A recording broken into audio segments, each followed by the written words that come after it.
all the fallen police officers on duty. Right next to it, the teachers' monuments. Anybody on board as a teacher, raise your hand. No teachers on board today. There it is. Looks like there's a little something going on. I see school buses all over the place. Teachers, nearly 39,000 teachers on this island. Wow. Right next to it, we have the Holocaust Memorial, a reminder of that big episode with Hitler, 6 million plus Jewish, letting you know that Puerto Rico is the home of one of the largest and most important Jewish community in the Caribbean, ladies and gentlemen. I'm going to give you a number so you can have an idea. Nearly 100,000 Jewish on this island. There are synagogues all over the place in Puerto Rico, ladies and gentlemen. Right next to it, the Memorial Monument, a reminder of all the fallen Puerto Rican soldiers that participated in the war with the United States. As a matter of fact, here in Puerto Rico, they gave us the United States citizenship in the year 1917. And immediately, we had Puerto Ricans emigrating to the United States looking for a better quality of life and jobs opportunity, ladies and gentlemen. And they go to Take a quick look to your left. Take a quick look to your left, my friend, over here. Oh, the three statues. Guys. The three statues that represent Puerto Ricans. Take a close look at that. Puerto Ricans are a mixture of three different cultures. Spanish, African, and Indian. Of course, it all started with the Indians thousands of years ago. People, they like to say that Columbus discovered the island. Yes, by the book, if you're gonna read the book, I know. Columbus discovered the island in 1493. But the reality of all this is that the Indians were here first. The Arcaicos and the Igneri Indians. This was thousands of years ago. But if you want to talk about the Indians a little bit further up, when the Spanish came in, they found the last generation of Indians in Puerto Rico. It was called the Taino Indians. 3 years later, this was in the year 1511, 3 years later, there was a big war, Indians versus Spanish. Why is that? Because when the Spanish came in, they started treating their wives as slaves, treating them with hard work, taking away the Indian, the wives from the men, you know what I'm saying? Separating them. So there was a big war the year 1511, and this is where we lost all the Indians. Having no more Indians in sight, in the year 1513, the Spanish brings in African slaves to start doing all the hard work in the city of San Juan.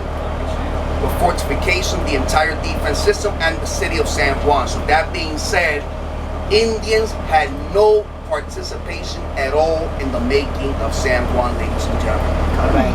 So right over here, you have the three statues right over here. And that big war, Indians and Spanish, it was called Batalla de los Chaguegas. It's actually the determination between Indians and Spanish. Back in those days, no more Indians in sight, so the Spanish took over, and the Spanish dominating the island for approximately 400 years, ladies and gentlemen. Let's keep on moving little by little. This is the weather we get year-round.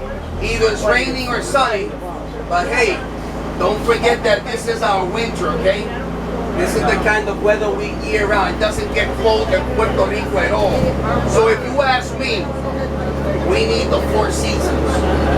If you ask me, we need the 4 seasons in Puerto Rico.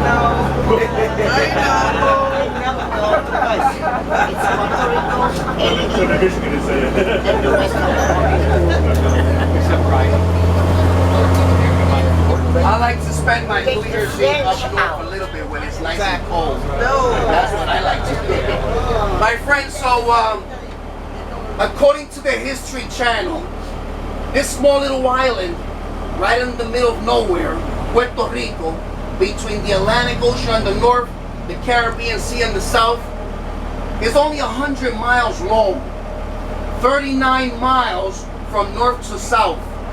Listen to me carefully when I say 3.3 million people live in Puerto Rico today. Wow. And some time ago, we went up to 4.5 million. But the population has been decreasing instead of increasing. So 3.3 million people in Puerto Rico, 2 million cars, Maybe a little bit more.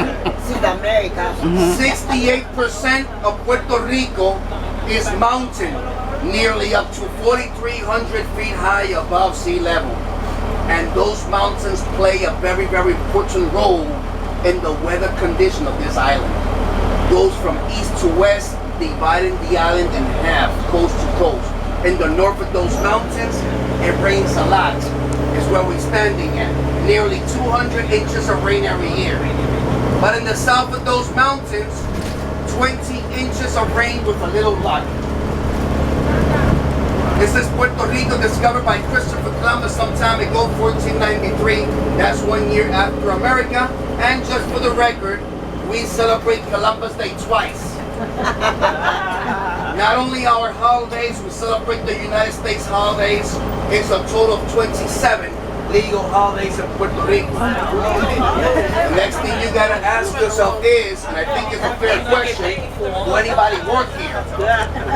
And the kids in school, 5 weeks of Christmas vacation. No wonder the kids are having a great time. 5 weeks of Christmas vacation. We celebrate the Santa Claus. We celebrate the Three Kings Day. 8 more days of Christmas celebration. Here in Puerto Rico, they like to party. That's what it's all about. That's right. 5 weeks of Christmas vacation. Let's not forget the 3 months of summer vacation. Let's not forget the Turkey Week. Let's not forget the Easter week. That's right.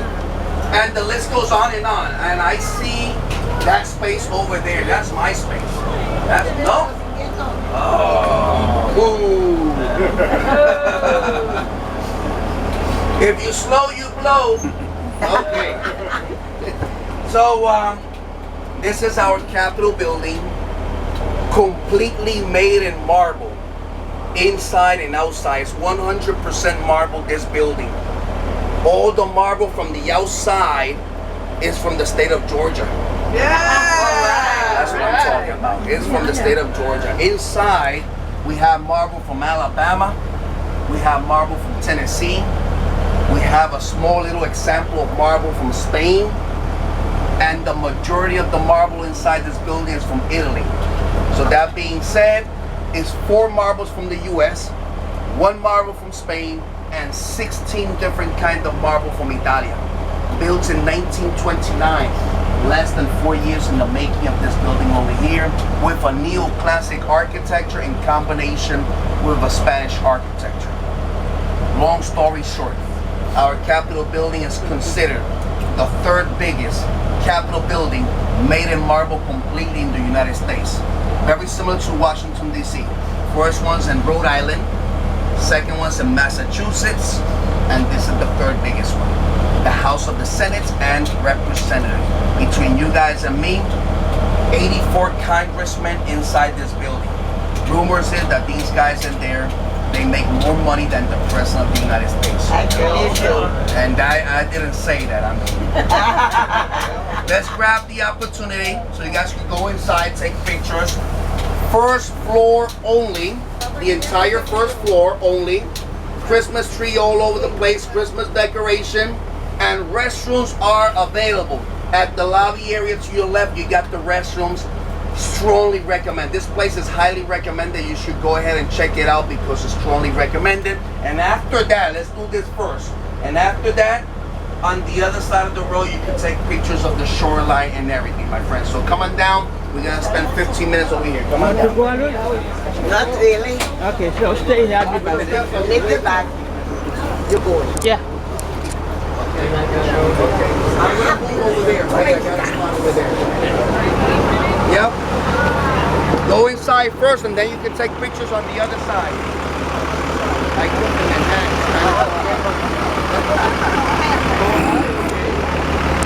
Okay. I'm gonna move over there. Hey, I'm just gonna move over there. Okay. I'm gonna get my space over there.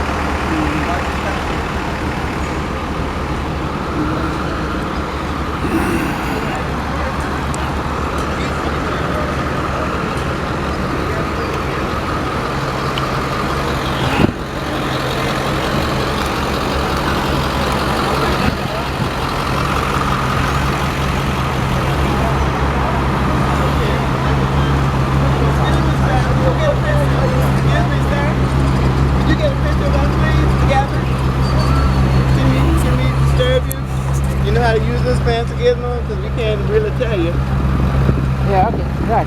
Okay. Thank you.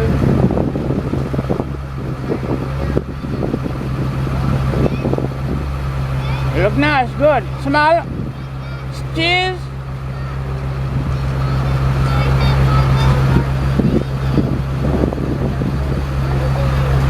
Certainly. You got it. Thank you. You got to press this one. Yeah, okay. You wanna go?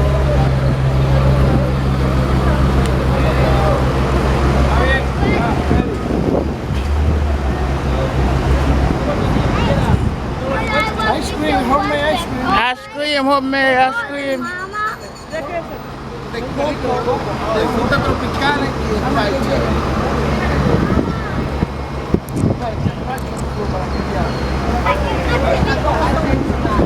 Este cuesta 2 pesitos y este cuesta 5 pesos. Pacho. Son mis amigos. Tienen que tomarlo, tienen que tomarlo.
Hello, hello, Walter, I spoke to you. Yes.